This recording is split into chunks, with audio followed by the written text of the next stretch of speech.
Joining us now from Washington, D.C. is a Republican Congressman, Louie Gohmert. Shalom. Shalom. So after all the buildup, the tensions, the reports, the speech happened, Prime Minister Netanyahu at the Congress. So how was it? It was a fantastic speech.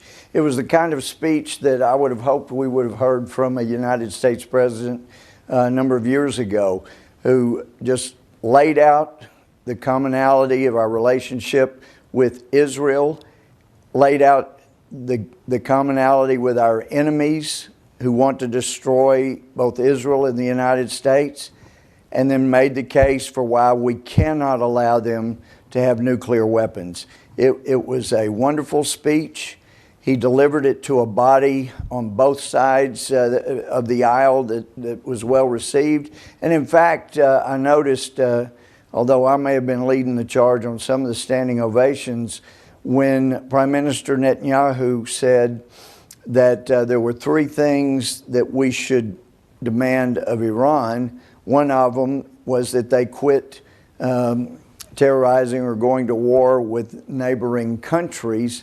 Our friend Senator Chuck Schumer, who is on the other side of the aisle and actually on the other side of the political spectrum from me, but he was the first one up applauding. I mean, it was well received on both sides of the aisle, and my only regret is any member of Congress who failed to come because they needed to hear what he had to say.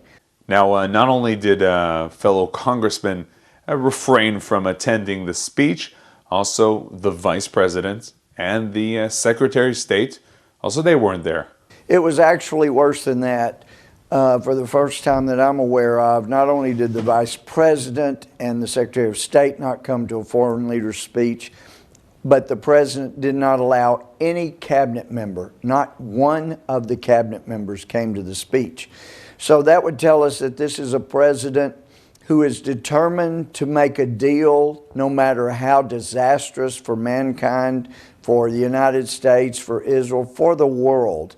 And I've been in the other Middle Eastern countries where moderate Muslims are in charge of the countries, and they tell me the same. They don't want a nuclear proliferation starting to take off in the Middle East. And if this deal with Iran goes through, then these moderate Muslim-led nations, they're going to have to have nuclear weapons. And Prime Minister Netanyahu made that very clear. So anyway, as he started off talking about the book of, or talking about Esther, I thought about Esther. And actually, it occurred to me that maybe today Prime Minister Netanyahu is our Esther.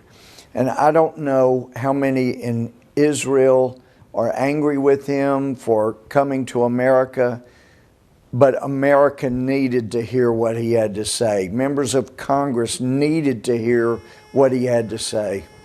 So you mentioned that Democrats applauded, but can a speech like this influence actually change opinions? Well, there are people, Democrats, who are concerned about it.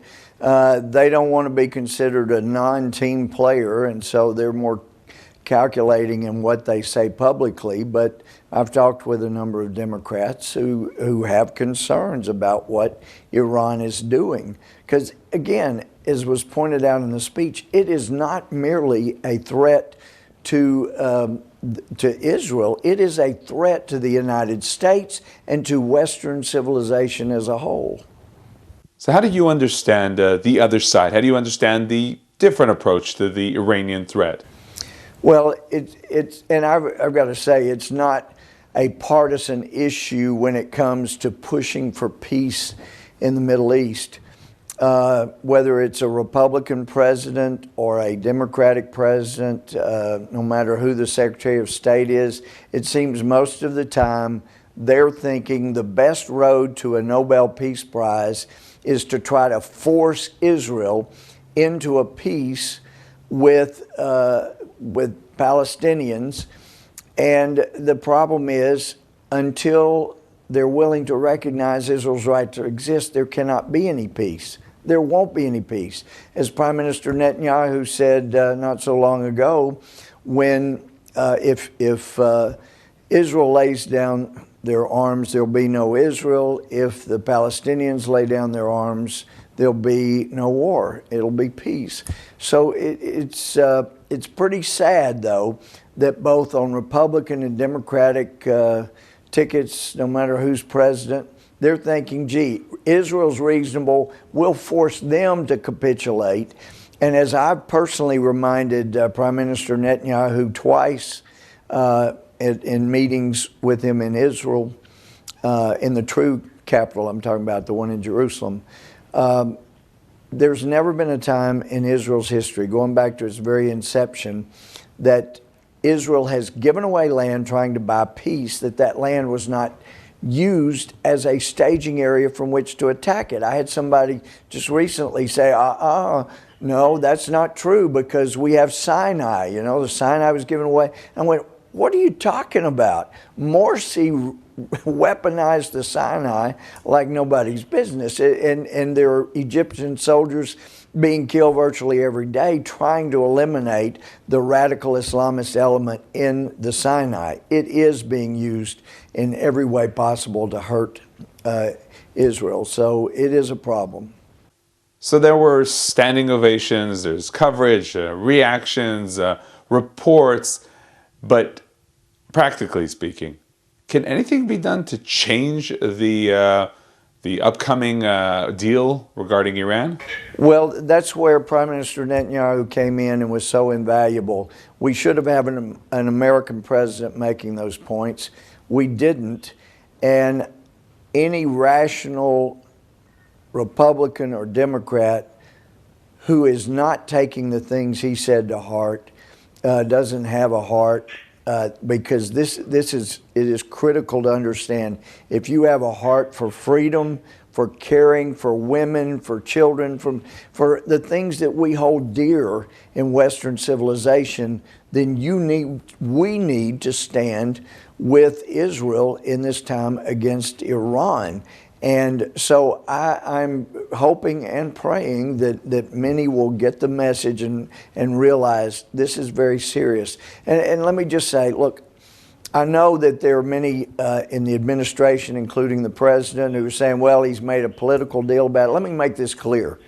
There is only one group of people who have made this speech by Prime Minister Netanyahu political, and it's the Democrats who threw out all this dogma about making it political. They made it political. Look, there's an election coming up, and I hope and pray that coming here did not hurt him politically, but it was something he needed to do for Israel and for the United States.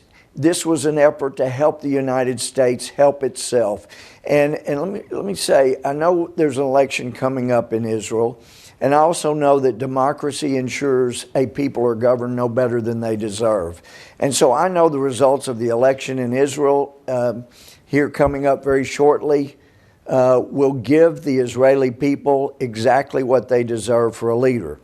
Whether we like it or not in America, we deserved Obama twice, we deserved Bush twice, Clinton twice. That's what happens.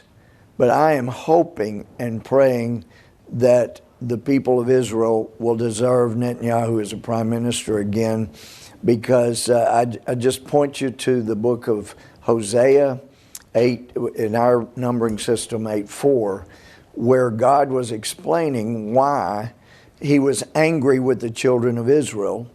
And he points out, and this is Texas paraphrase, but they have chosen leaders who were not my choice.